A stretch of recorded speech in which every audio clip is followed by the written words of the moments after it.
Hello, my name is Andy and I am the Village Idiot. I'm armed with a car and a GoPro and an unhealthy amount of time on my hands. I'm using that time to attempt to visit every civil parish in England. You're watching the Newark and Sherwood series, a district of 84 civil parishes right in the centre of Nottinghamshire. Come with me as we delve into one of them. It just hasn't stopped raining since I finished the Hallam episode 2 weeks ago. Welcome to another Newark and Sherwood parish where the rain is still falling, and this is the longest one I've got planned for today, so I'm going to look pretty wet by the end of this if this doesn't pass over.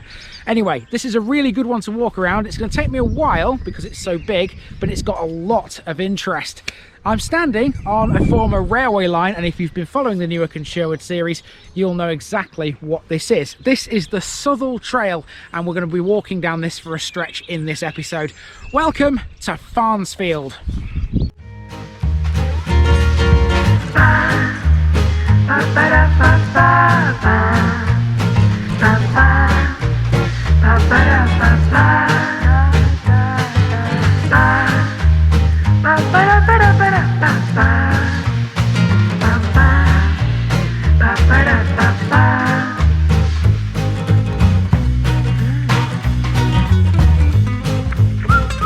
This Newark and Sherwood video is sponsored by Past Days, a family history blog by June Terrington. You'll find a link in the description. Here's my disclaimer for people who may be watching me for the first time. I say things as I would in my native accent and dialect. As a result, I may not pronounce things in the same way as the locals do. Remember, I'm a visitor. It's impossible to know everything. Leave me a comment, spin me a like, and bash that subscribe button. Let's get to today's parish video. This is Farnsfield, which sits on the former turnpike road from Southwell to Mansfield, and just to the south of the Southwell Trail. The first mention of Farnsfield in records was in the year 956, in a document in which King Edwy of Northumbria gave the Danish Archbishop of York, Oscytel, the manor of Southwell, which included the farmstead of Farnsfield. A small community of farmsteads, people here scraped a living from agriculture in a clearing at the edge of Sherwood Forest. By 1520, Farnsfield was the responsibility of Southwell Minster under the Archbishop of York, Cardinal Wolsey. Most people were farmers, and poor land, bad weather, disease and starvation were constant hazards. By the 1600s, more specialised trades were developing in Farnsfield, including bakers, tailors and shoemakers. By the late 1700s, sheep rearing was the main source of income from outside. The population slowly grew, but very little industrialisation came here. Brickmaking was a notable exception. Today, Farnsfield is a growing village with basic amenities all within easy reach, and a strong sense of community, and it's twinned with the French village of Andouille. There's plenty of history to discuss here, and on the route we'll be seeing several notable buildings, including a pub or two, and even the old village lockup. It's a good one, it's a big one, and it was raining a little bit, but let's get walking, everyone.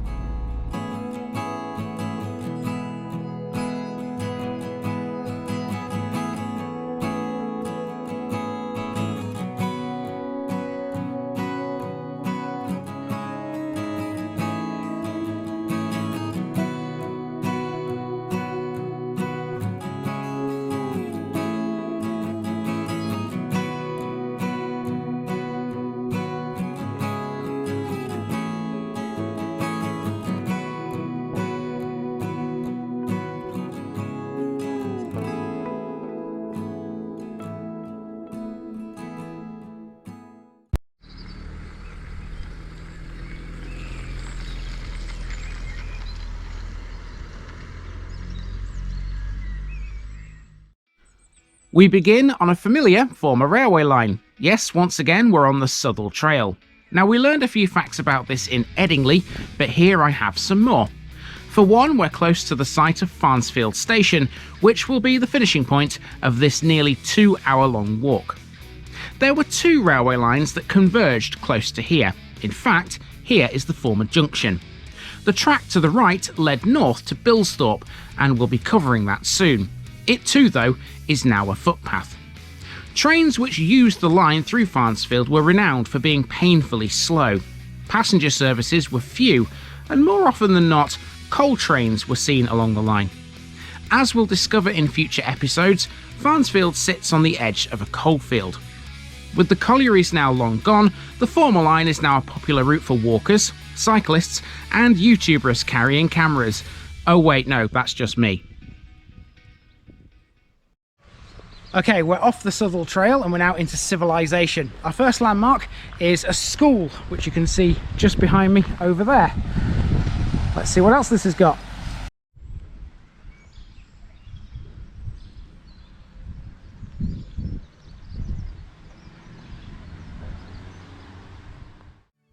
This is the village primary school, Farnsfield St Michael's C of E. There's been a Church of England school in the village since 1790, originally beginning its life in a house. The village also had a Wesleyan schoolhouse which used to stand on Chapel Lane. The site of it is now Old School Court. The chapel is still here though, and here it is. This was built in 1829 to replace a former chapel on Station Lane. The schoolhouse opened in 1840 and lasted until 1969. A left turn and we're now on New Hill. This is the village centre, which occupies a former malt house dating from the early 1800s. The building was donated to the village by Sir Stuart Goodwin and was converted into a village hall in 1949. It now contains the library and a few other community features. And now we're on Main Street. This is the Rustic Crust, which is a brand new Neapolitan pizza restaurant. There's more on this in a moment. So having never been here before and given its size, it kind of reminds me a bit of Collingham or of Loudham, if you know those two villages in this district. If you haven't seen those episodes, by the way, they're already up on the channel. Let's continue walking down the main street. There's still a few things to catch before we take a right turn towards a park.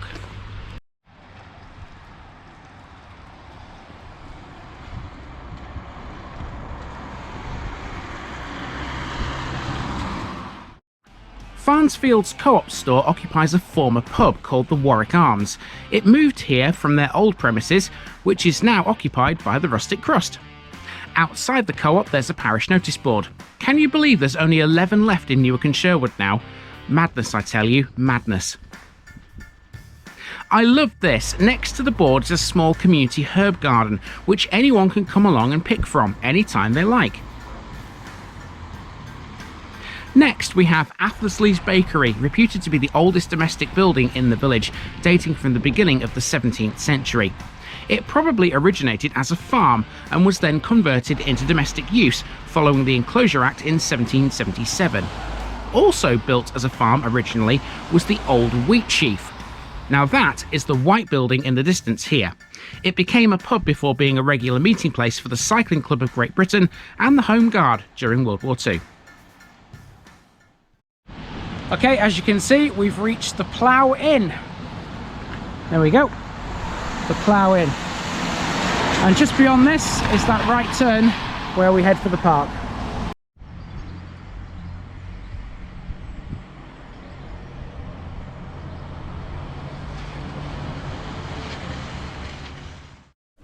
We're now on a small green, and that information board you've just seen is absolutely loaded with information about the village. It proved invaluable to this very script. This isn't the centre of the village because there's another green to encounter later, although oddly, the other one has no grass. Just beyond this green is the Woodbury Tea Rooms and Cafe. Far from just being a local eatery, this also sells gifts as well. Lovely little place, all ends up. If you look back at the green, you'll see Island Cottage. This is an appropriate name because it's sited literally on an island between two roads. Unique. A right turn next onto Parfitt Drive, and here's the park. This is one of many recreational areas in Farnsfield, but it's by far the biggest. It has a range of children's play equipment and a massive open space for various forms of exercise. Keep the Parfitt name in mind, by the way, it'll become important later. So that board we saw on the little village green there has got 12 points of interest. There's only one of those that I didn't know anything about before coming here, and that's the pumping station, which is on Brickyard Lane. If I can find enough about that, I'll make that into its own special section, but I might combine it with Hexgreave Hall because that's also something which is not on the route. I did know about that one though. Don't look now, I think the rain is starting to stop. That's a good thing. Let's get our feet down, collective feet down, and get round this route before it decides to rain again.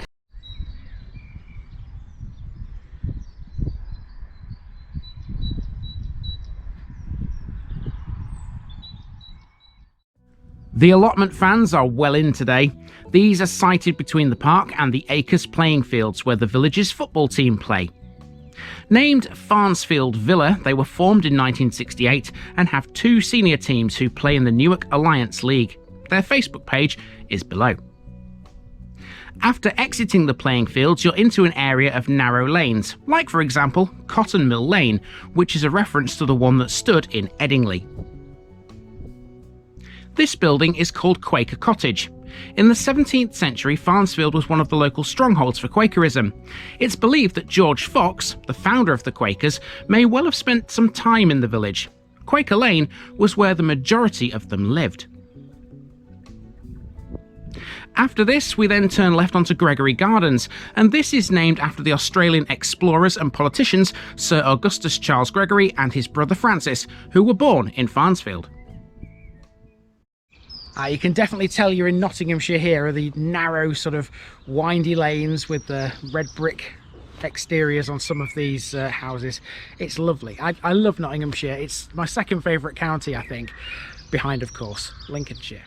Although I may have said Northumberland was my second. Maybe it's my third. I don't know. I like it anyway. Now, you might be able to see in the distance over there the spire of the church, and that's what we're heading for next.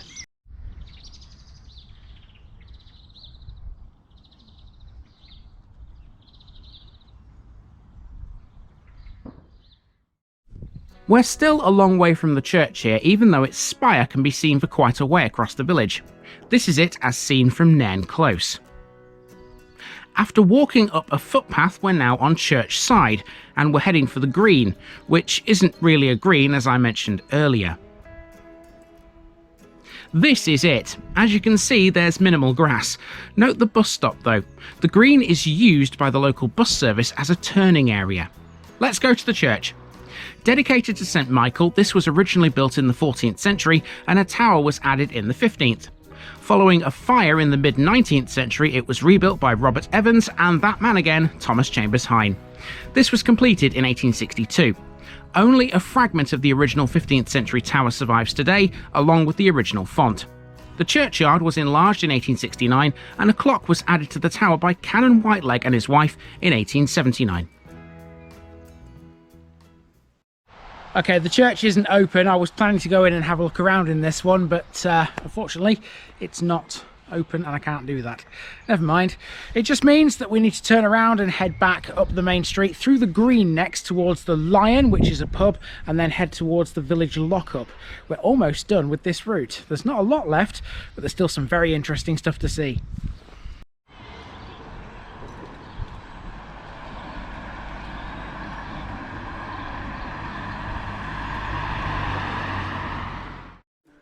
The Lion was formerly known as the Red Lion.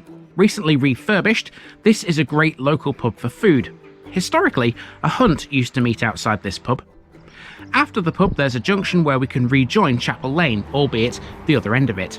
At this end, it's much narrower, and it's also a steepish hill.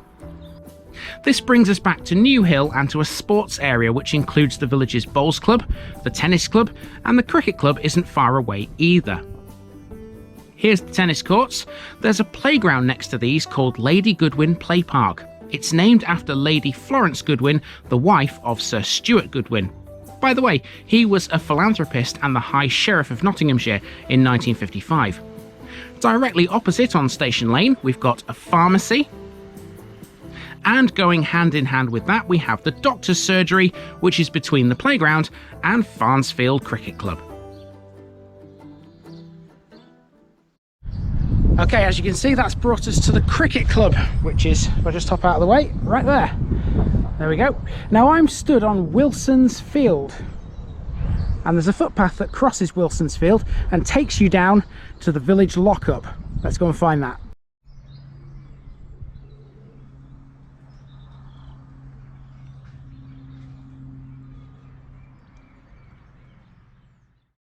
The lockup is one of the last and perhaps plainest of its kind in the country. It was last used in the early 20th century, but apparently it's still more than capable of holding someone prisoner. That's according to the information board we saw earlier. I would love to know how they know that. Anyway, this is Mansfield Road. This is part of the former turnpike road which ran from Southwell to Mansfield, the same one we met in Hallam. After a short walk along it, we find ourselves on a short footpath which links to Spring Lane. This is nothing much more than just a little cul-de-sac, but I imagine the Spring name is a reference to local water sources. We'll talk some more about those shortly. This northwestern part of Farnsfield is generally residential, mostly large detached properties and areas of new builds and infill. Finally, back to where we began, the welcome site of the former Farnsfield station comes into view, a building which overlooks the Southwell Trail. The familiar site of the Southwell Trail. We're next to the former station building, Farnsfield Station. As you can see here, trail runs past this, underneath that road bridge over there, and off into the distance. We're heading back to the car park though, which is this way. Now we are done with the main walk around. That took me about 1 hour and 3/4 in total. Not as long as I envisaged. I thought about 2 hours, so I'm actually up a few minutes. Brilliant. So that means then I've got a bit of time to take you to something else, and that something else is the Halifax Bomber Memorial, which I saw a sign for earlier. I knew about it before I came here though. Let's go and find it. It marks the site of a plane crash during the war.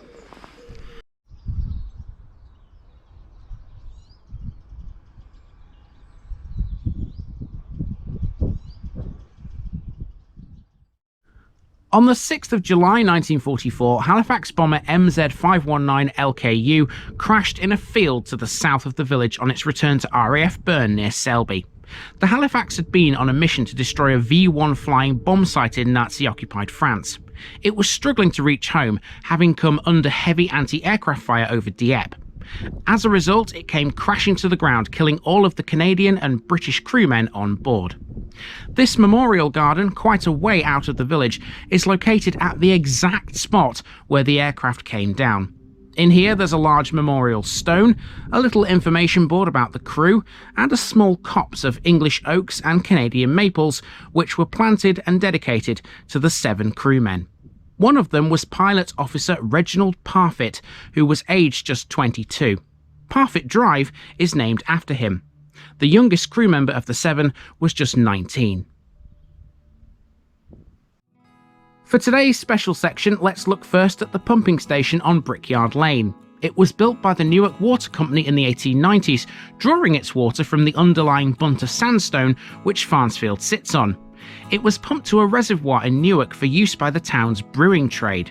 It had a cooling pond, and apparently the steam-warmed water in it made it suitable for use as a swimming pool by the villagers. Lucky so-and-sos. And this is Hexgreave Hall, which is part of the Hexgreave estate to the north of the village. A private estate, it includes a lake and a deer park. The majority of it now is a business park. Hexgreave was owned by the de Heckersgrave family in 1240, but by 1255 it was in the possession of the Archbishop of York. The present hall dates from between 1750 and 1760 and can only be viewed from nearby public footpaths, as can the deer park.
To the west of Farnsfield, Mansfield Road crosses the A614 at White Post roundabout.